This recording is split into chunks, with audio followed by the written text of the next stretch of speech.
All right, I'm torn here. I really want to tell you how awesome today's guest is, but he doesn't want me to. He likes to operate under the radar. So I'm going to do my best to explain why you should listen to this episode in the most modest way possible. Jim Mueller is the best BDO to have ever lived. Okay, hold on. No, let me try that again. Our guest today is Jim Mueller. He's a BDO at Celtic Bank. If you recall, he was BDO of the year at our inaugural BDO Awards last year with 110 million in production, all 7A. And that wasn't a fluke, folks. His average production from the last 3 years is over $100 million. So anyway, I wanted to catch up with Jim to see how retirement's going. Spoiler alert, it didn't. And maybe grab a few golden nuggets of wisdom along the way, which I can soundly say we did just that. So without further ado, ladies and gentlemen, here is Jim Mueller.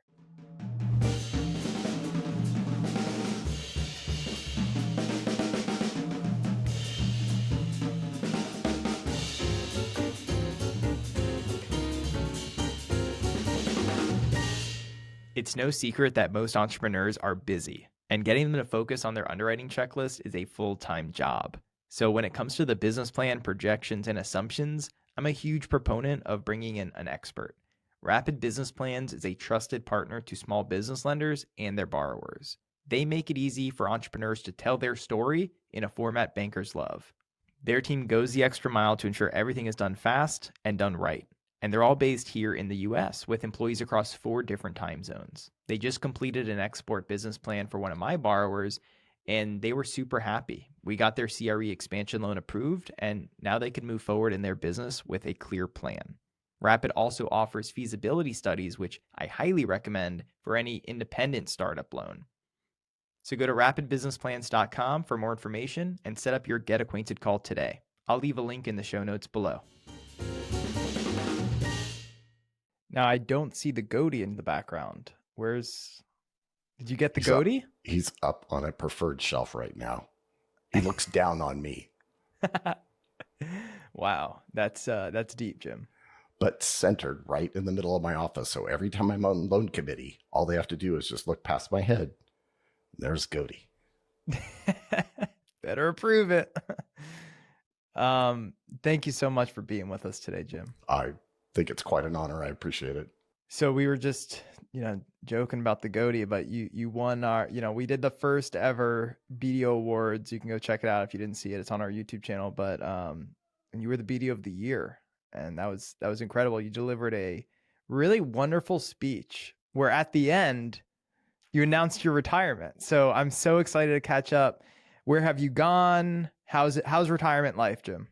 To go back and listen to that again, what I recall is I had planned on retiring in 2023. I got all the way to the end of the year and I'm like, ooh, it's not going to quite make it. So I'm kind of going every 3 months into 2024, just trying to transition over to a team of people that are going to take over. But I had a little setback last year. I was out for about 4 weeks with a shoulder replacement, and that allowed me to kind of calm down just a little bit. It had been fairly hectic prior to that.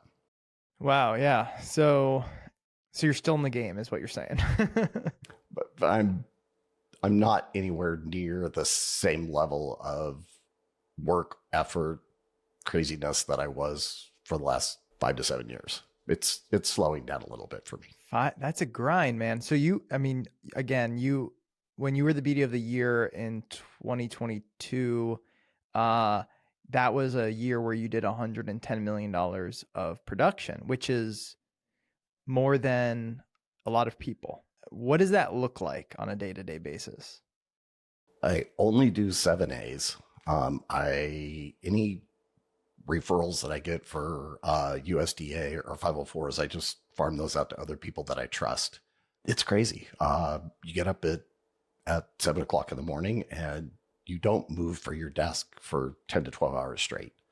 I have always tried to return all my phone calls the same day I get them. I return all my emails before I shut down for the day. But I do call it quits at about usually 6 p.m. From that point on, that's my time. So I don't return phone calls. I don't return, like, those are just going to roll into the next day. But then you spend Saturday and Sunday catching up on everything that you didn't get done throughout the week. So I think 2020, I did about 85. 2021, I did 105, and then 110 and 22, and I think 90 last year. It's it's crazy. That's incredible. I mean, so first of all, the award was it was like that went to the right person. To average $100 million of production puts you in the Hall of Fame. And I know, that's obviously not why you do it at all. I'm sure you don't even care about that, but like, that is, I feel privileged just to be talking about you. I mean, you're a machine. Like, I really want to understand your background leading up to becoming a BDO, because my understanding is you got into that type of position, the BDO position, pretty late in your sort of like career, right? So you are calling me old. No.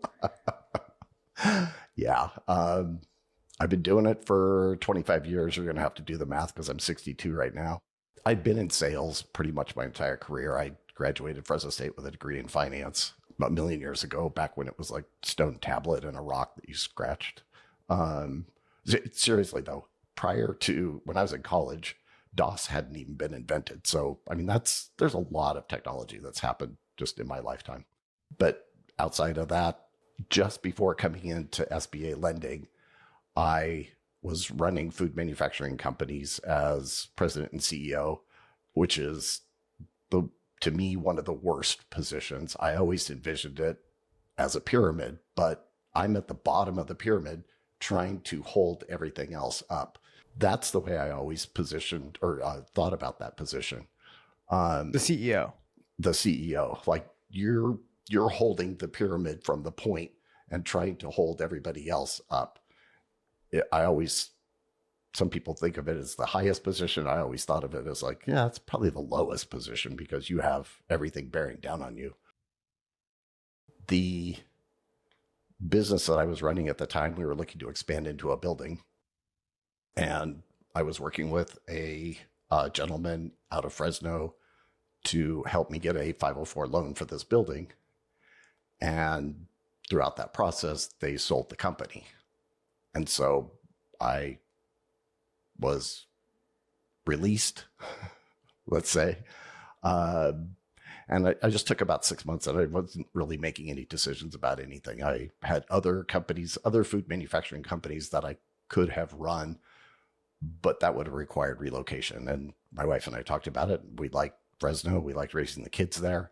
And this gentleman, Brian Carlson, called and contacted me multiple times saying, you should come do this. You should come do this. And so finally I talked about it with my wife and agreed, all right, let's give it a try. So I showed up on my first day. We joke about this to this day because I'm still very good friends with Brian Carlson. I showed up that day and he showed me where my office was. And that day I picked up the phone and started making phone calls and appointments. And at the end of the day, he walked in, he goes, what are you doing? I'm like, I'm making appointments. He goes, do you have any idea what you're selling? I'm like, no, I'll figure it out. And so off I went. I just went out there and made a lot of mistakes. And I've always thought that make as many mistakes as you can, but correct them and learn from every single one. And the faster you make mistakes and the faster you correct them, the faster you're going to get ahead of the pack. That's what I used to teach when I was running food manufacturing companies. Wow. I mean, I already have goosebumps. This is different. I just want you to know, like, this is different there's just something different about this conversation. I can't put my finger on it, but it's incredible. Like, I have a lot of questions from what you just said. So let me back up. When you were a CEO of a food company, were you a good CEO? Like, did they sell the business because it was doing really well? Yes. Yeah. In 16 months, I increased the sales by about 2.5 times. And it went from a value of about 7 million to about 20 million. So it was a good choice on their part. And all right. Wow. I didn't get left hanging. Wow. Okay. So interesting. So why do you think Brian said you should do this? Like, what did he see in his interactions with you that led him to think you should do it and you'd be good at it? I think that's pretty much what he told me. Is he goes, I just think you would do really well with this. And at the time, he told me, you should try this. It's a small niche, but I think you really enjoy it, and it could be very beneficial for you financially. And I thought, okay. And seriously, it took me, we jumped around to quite a few banks in the beginning. So it probably took me a solid 5 years before I really started to get it. But then once I got it, then it was just, I'm going.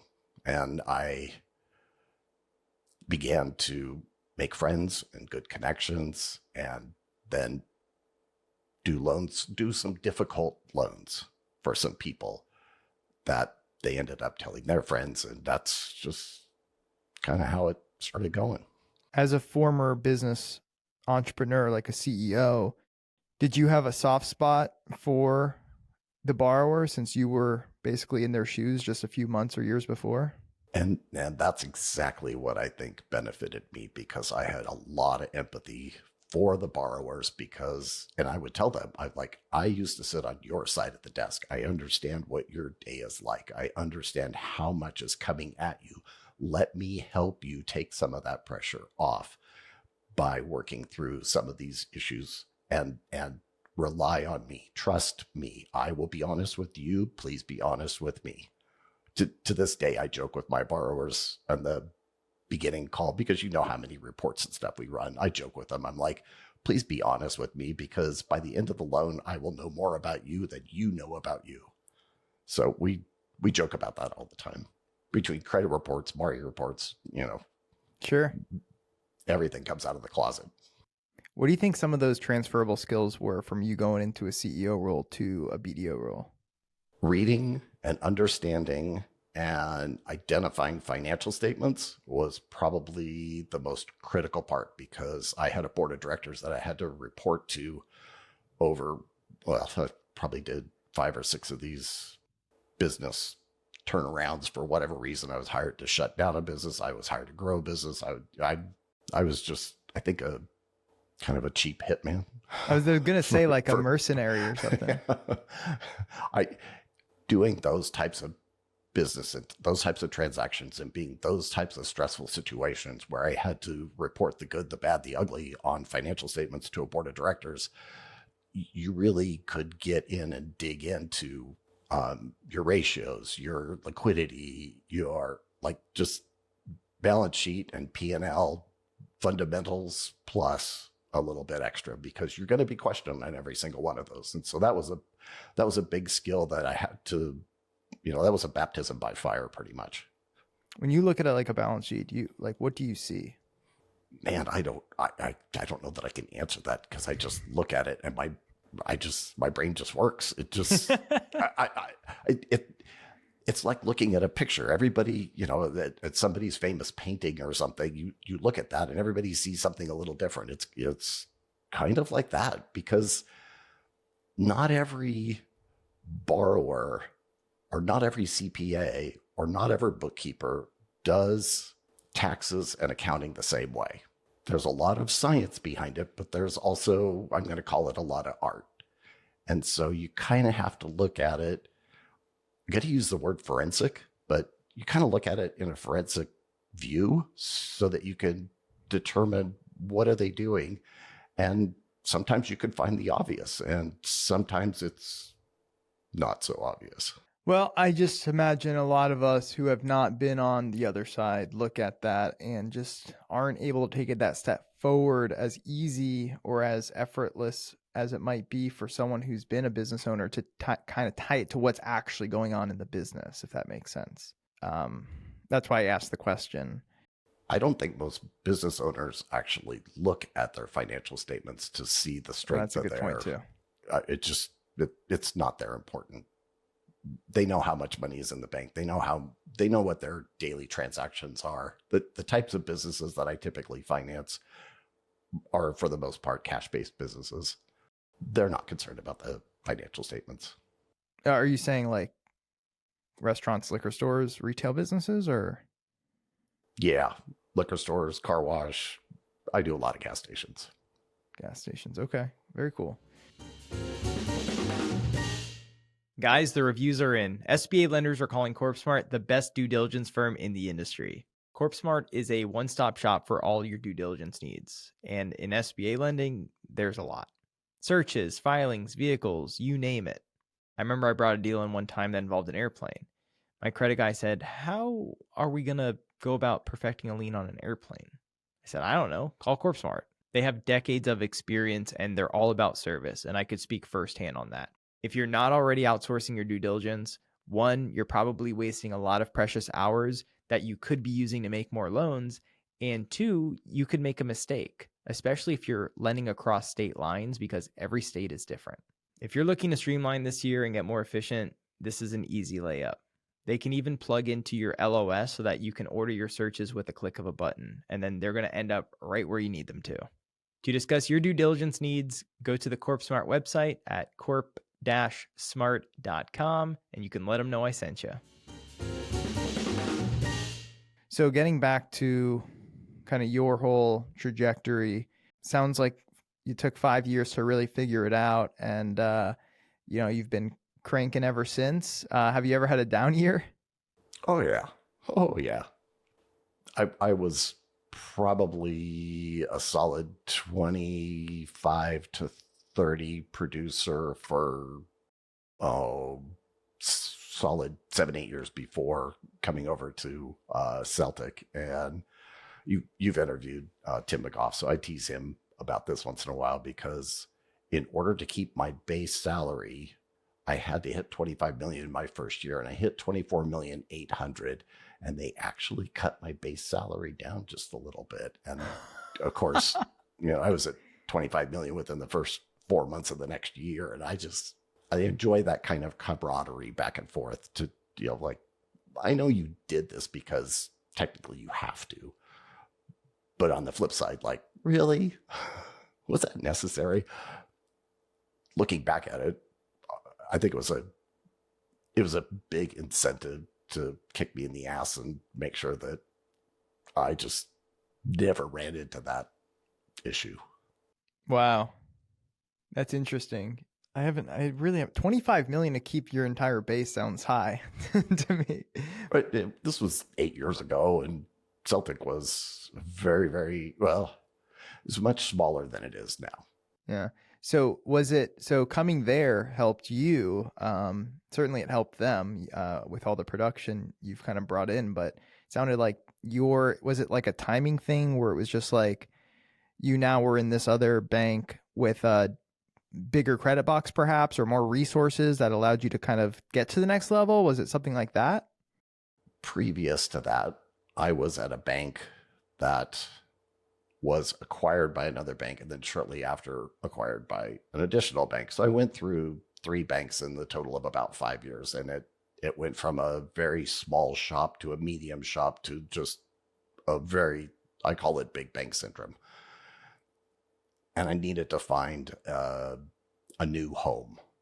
And I knew that I was getting along in my years and my career, and I really wanted to find a home that was going to be my last home. And I'm very thankful that Celtic agreed to bring me on. We had talked several years previous to that, and it just wasn't the right timing. And as you know, sometimes you've got a pretty good sized pipeline. It's very difficult to swing that, shut it down from one place, and then start all over and reinvent yourself at another place. And I think a lot of that had to do with my own mental condition of, are you ready to do this? Are you ready to reinvent yourself one more time and hope that the fit is good? And once I moved over, I have been so happy. Celtic has been so good to me that I enjoy the people. The people are real, the people that care. Like, that just means so much to me, because I care about every single one of my borrowers, and they know I care about them. I joke with them, like, come on, like, we're on the same team. I'm on your team. You're on my team. We're going to get through this. If I have to come over there and throw you on my back and carry you across the finish line, those are words I speak on a daily basis to my borrowers. Wow. So to recap, you had to sort of leave at one point. How long have you been at Celtic? 8 years.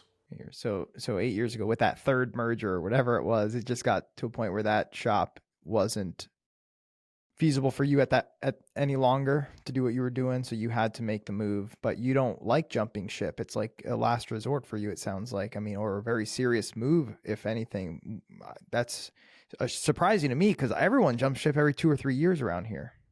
Up until Celtic, I was about every 5 years. About every 5 years, I enjoy the small shop, the get to know everybody, develop some good working relationships, and we're all working together for something, for a goal for all of us to achieve. And let's do better next year. And then we're going to do better again, and we're going to work together as a team. I love that environment. And then as that continues to grow and more people are hired on and the volume becomes greater, then you kind of lose that mentality. And that's usually when I'm like, it's kind of turned into a big bank. It's time to jump and start over again.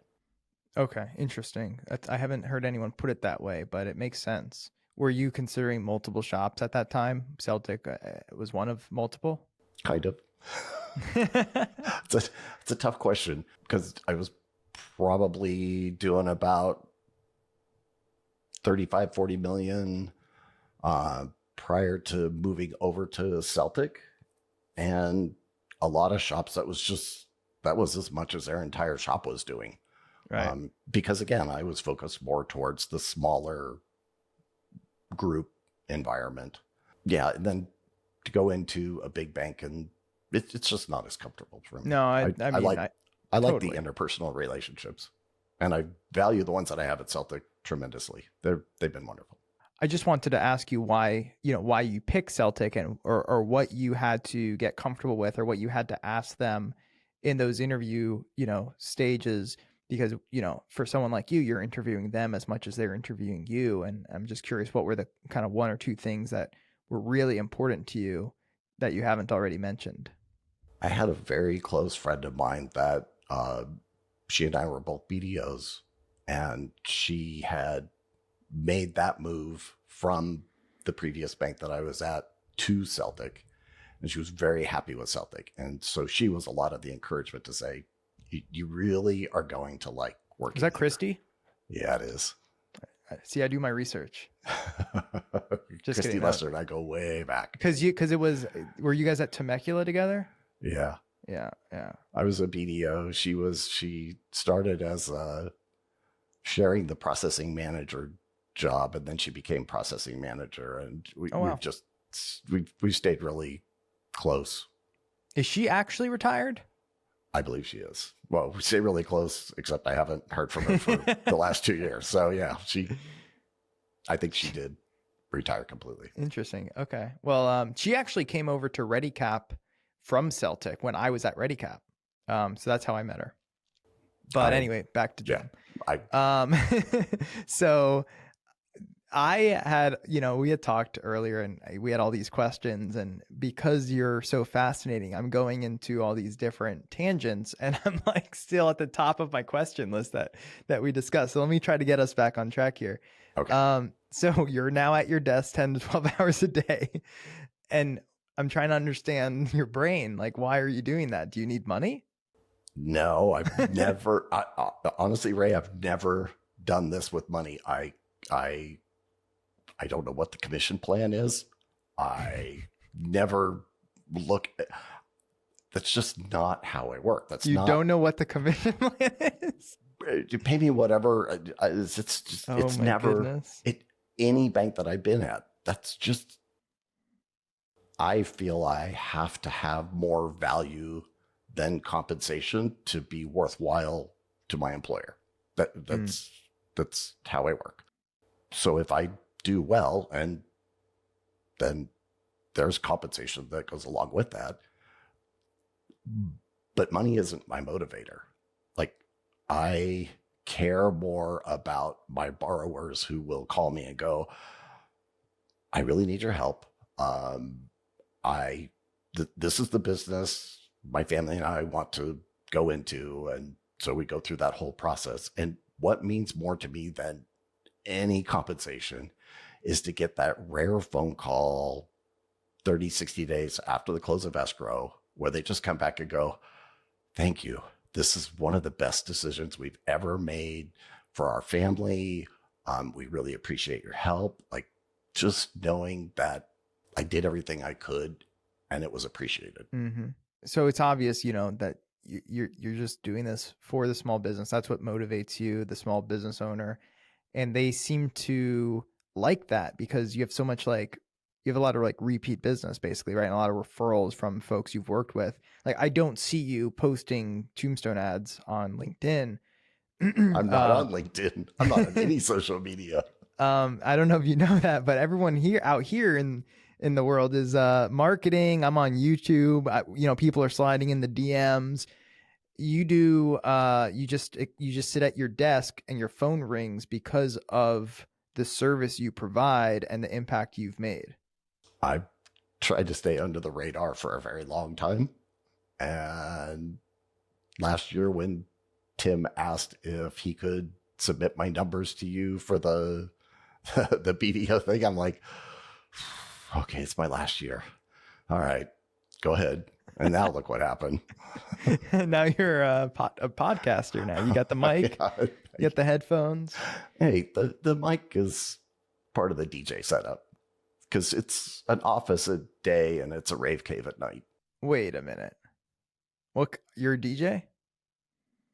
Aspiring. How's that? Like, you gotta have some kind of hobby to blow off some steam. So yeah, I'm a DJ. Are you really? Yeah. Oh, what kind of music do you like all to play? EDM stuff. You ever heard of EDC? Yeah. Yeah. You're not about to tell me you're Deadmau5, are you? Are you Marshmallow? One of the guys in the mask? Shh. Can't tell that. No, I'm barely a novice. I enjoy the artistic part of playing around with the music. So I've just gotten into it in about the last year. One of my youngest son is actually pretty good. So he comes over when he comes into town and visits. He and I get on the deck and just have the greatest time. That's funny. Just to be able to share that with our kids. We've actually taken our kids to EDC. We're not parents of the year. This is mind blowing. I love this. Yeah. This is so. I'm not that good either, but I like deep house, so that's what I like to play. But we're gonna have to show up at Nagel as a duo DJ set for their big party. I'm so down. That would be epic. I'm so down. All right, let me get us back on track here. So, what is it about your approach, if you can, to just expand? Because I know you've already given us a lot, but what is it specifically about the way you work with your borrowers that creates so many fans of Jim? Why do they like you? I've been criticized from a lot of different banks that I'm too involved in my deal, but I also make sure they close. And so I stay with my borrowers through every step of the way. I make sure that I set realistic expectations. It's going to be 2 weeks for a commitment letter.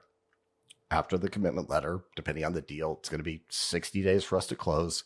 Here's what we're going to experience, so that what they don't do is they don't have that 2 a.m. wake up, cold sweat. Oh my God, everything's out of my control. I don't know what's going on. That panic attack. And nobody knows that better than me, because I'm probably one of the most anxious people you'll ever meet. I do some of my best worrying at about 2 to 3 o'clock in the morning. Knowing that about myself, I feel people are more emotional during a loan process because they don't have control. So by communicating with them and setting expectations and different hurdles. And so when the phase one comes in clean, you just hit them up right away and go, hey, good news. Phase one came in. Mm-hmm. Good news. The appraisal came in. We're doing this. And in my heart, I feel I'm helping them sleep and not worry as much. They can depend on me. They can count on me. When there's a problem, I'm right there and just go, hey, we got a problem. Here's some options. I try to run with A, B, C, sometimes D, E, and F. It just depends on what the issue is.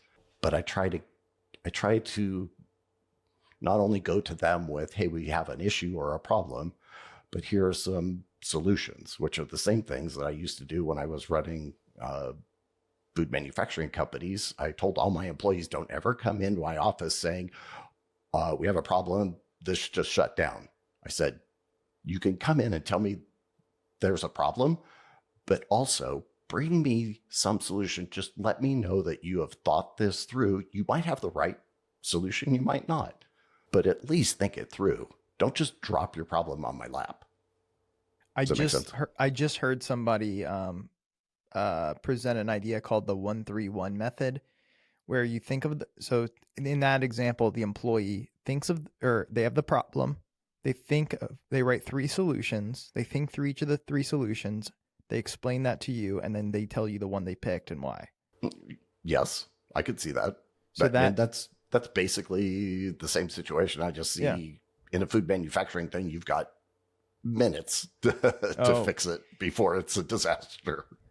Well, a lot of this, almost, not to oversimplify it, it probably is pretty simple. It's just not easy, or else everyone would do 100 million. But the idea of setting expectations, communicating a lot throughout the process, being transparent, but then also having that knowledge and expertise, which that's the thing you have to, it only takes, like you said, making 1,000 mistakes and learning from them.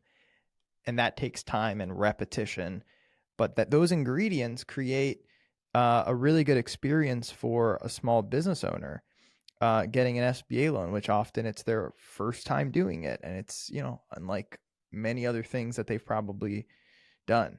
But I'm curious, when you say 60 days to close, what do they say? Because 60 days in this world just sounds like such a long time to close after going already through a process to get to a point like that. True, but I explained to them why. So if you have a liquor license, it has to have a posting of X amount of time. If you have a bulk sale, it has a posting of this amount of time. The appraisal is going to take 3 to 4 weeks. The environmental is going to take 2 weeks, but all these are done simultaneously so that I try to, over promise and under deliver. I don't know. Under promise and over deliver. That's what it is. I don't know, whatever. But yeah, if I know I can get it done in about 45 days, I'm going to tell them 60. Because if I tell them 45 days and it goes to 46, then their anxiety gets all kicked in again. Most people do the opposite. Okay. And this is interesting, and I want to just be transparent with you, Jim. We just left the BDO retreat, and we're kind of the teachings within the retreat were running counter to what you're doing. Now, to be fair, you're, in terms of production, more successful than all of us. But we just said, as a BDO, does it make sense for me to be in the trenches of the closing, getting like day in and day out, going through all those, like you said, you've been criticized for doing it, yet, your results speak for themselves. So how do I reconcile that? And these are just my thoughts. So in my mind, closing is the hardest part of the entire process, because everything that you had talked to the borrower, the broker, the seller about, everything that you've gone through credit about, has to be proven during the closing process, which means that's when the appraisal comes in. That's when the environmental comes in. That's when all your articles of organization, your bylaws, these are all things that we as BDOs know and understand. Borrowers are not attorneys. They're not accountants. They are overwhelmed very easily. And darn if I am going to go through the, time it takes to gather all the documentation, go through credit, get it approved, and then walk away only to find out it died because of something I could have helped with. That happened early on in my career a few times, and I'm like, nope, that's not happening. Like, again, made the mistakes, corrected them. I stay very close to each and every one of the deals through closing. I'm more involved in closing than I am in credit. Hmm. How many deals did you have to do to understand the closing process inside and out? Because most of the BDOs out in the market don't understand it and may never understand it, to be honest with you. But like, even I probably couldn't close a loan by myself, right? Like, I understand a lot of the documents, how to get them, but that closing process to many is an enigma. Like, how do you actually, as a BDO, get to a point where you know it inside and out? How long does that take? I still don't know it inside and out. I still learn something new every day, right? I wake up in the morning going, I don't even know what I'm doing.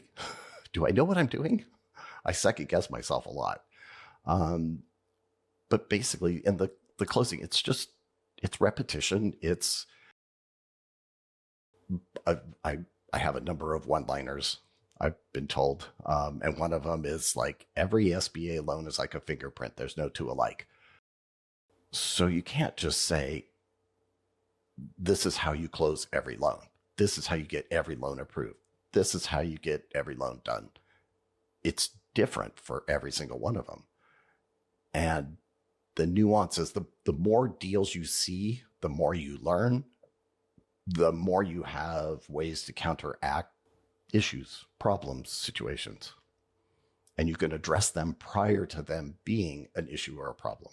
I'm going to ask you a controversial question here. If closing is the hardest part of the process, then why are we not putting all of the resources towards closing? We have a closing specialist who is being asked to do like all these different things during this pivotal part of the process. So do you think there's is it a design flaw in what we consider to be like the standard SBA kind of process playbook? Because you're finding yourself needing to go in and sort of fill in some gaps here and there. Like, break it down for me. I think that is pretty much the way the playbook has been the entire time I've been doing this for the past 25 years. It's been that way. And again, depending on the person, each person is going to have their own way of handling that checklist, and based on their experience and how often they've come across this situation or that situation. But my point about closing being such a pivotal part of the project is that's where everything that you've discussed has to be proven. There are no exceptions. Right.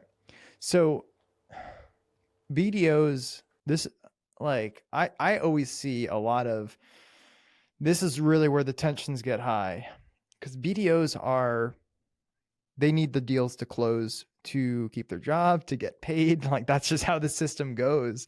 But also the guarantee is so important to protect. So you can't really, not have all your T's crossed and I's dotted and close a loan.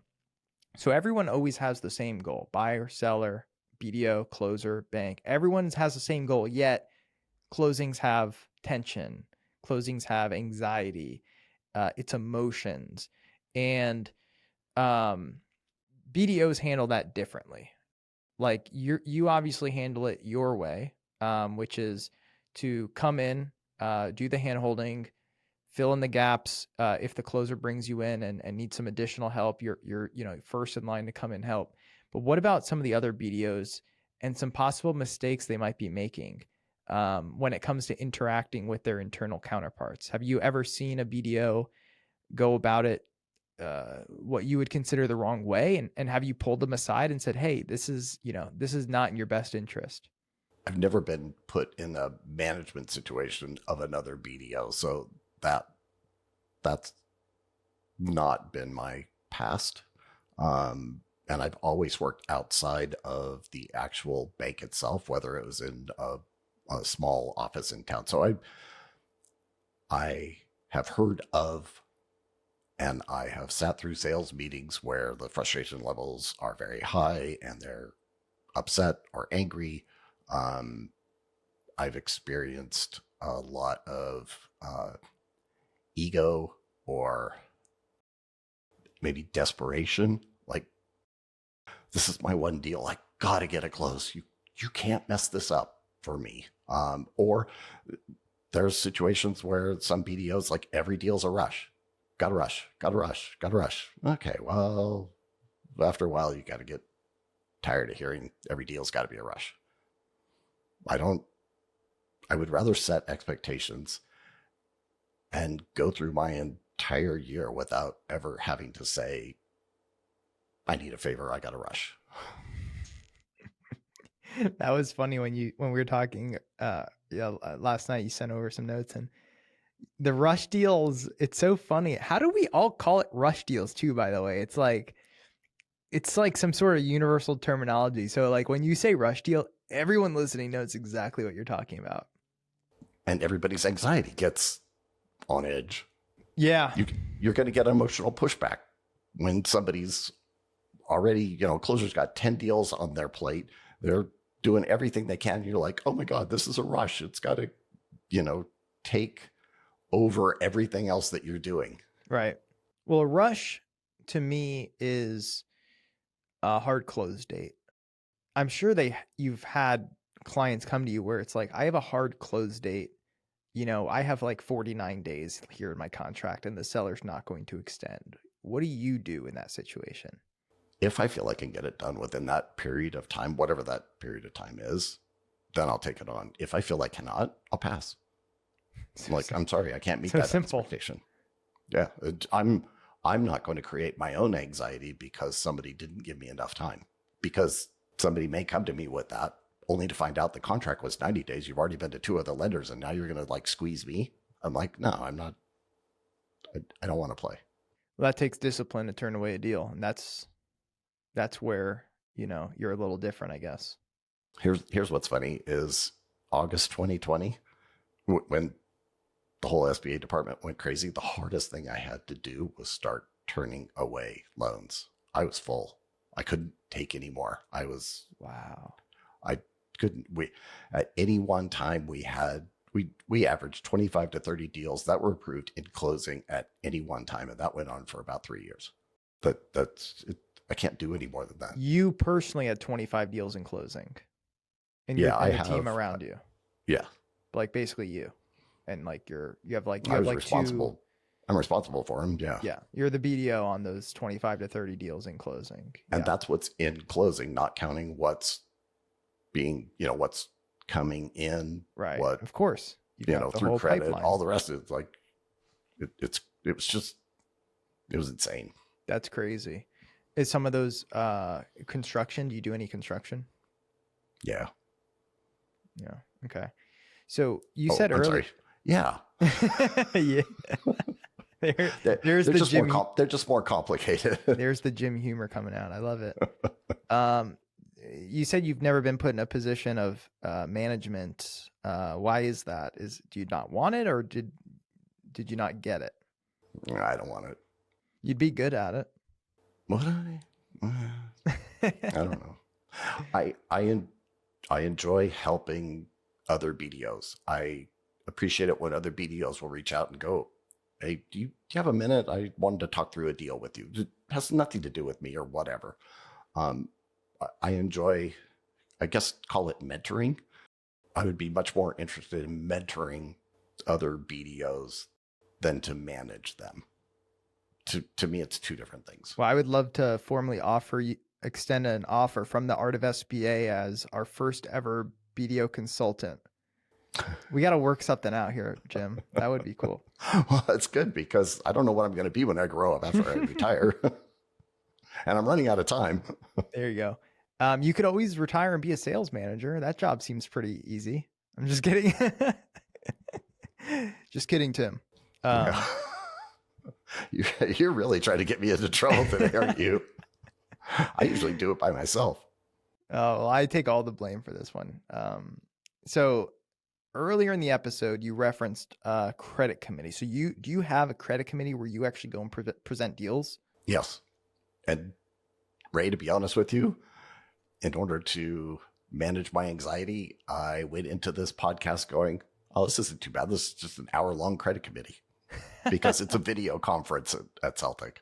How do you find yourself doing in those? We talk a lot about this with my friends who have committees and stuff, and some of these committees will eat you alive. Like, how do you like going to committee and presenting deals? Know your deal. Don't insult the committee by reading the entire loan report to them when this is probably going to come back to haunt me, but typically when I present a deal, I'll present the 3 negative factors up front and then finish with 5 positive factors and then ask what they think. I'm usually in and out of committee pretty quick. Whether it's a yes or no, or maybe a table, like whatever, but I know my deal. I know my borrower. I know what the loan report says, but then I also know the area, the surroundings, some mitigant facts. But I always finish my presentation with the positives. Well, that's good advice. Do you have any other advice that you'd give like a young BDO who might be in their, first or second year of this job? Off the top of my head, I'd have to say just be humble. You don't know everything, and find trusted people within your organization or I have friends that I've worked with that now work for SBA, and I have friends that used to work for SBA, and I maintain a lot of those friendships, not only because I actually really like the people, but it's very beneficial to have that sounding board when you have an issue with the deal. You could discuss it with somebody, get their idea, their opinion. It's amazing how much emotions are in a credit decision as opposed to just the facts. So again, like I go back to the, every SBA loan's like a fingerprint.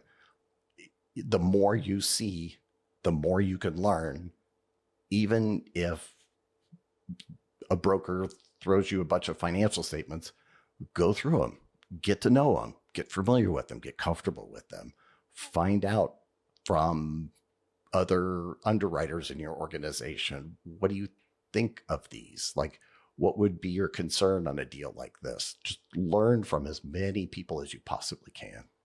If other BDOs, you're friends with other BDOs, have a short little screen share of like, here's some financial statements. What do you see? What's the cash flow that you get? How'd you get that? That's kind of what I'm going through right now, just making sure that the team of people behind me are up to speed, ready to go. Mm-hmm. Speaking of that, you talked about your production numbers early in the career, kind of mid-career, the last few years. What did, 2023, as you're, talking about retirement, like what did that year look like production wise? I did about 90 in 7A. But carried over from the year previous. Stop laughing. 90. It was a tough year too. I'm going to go like, oh man, I feel like a complete failure.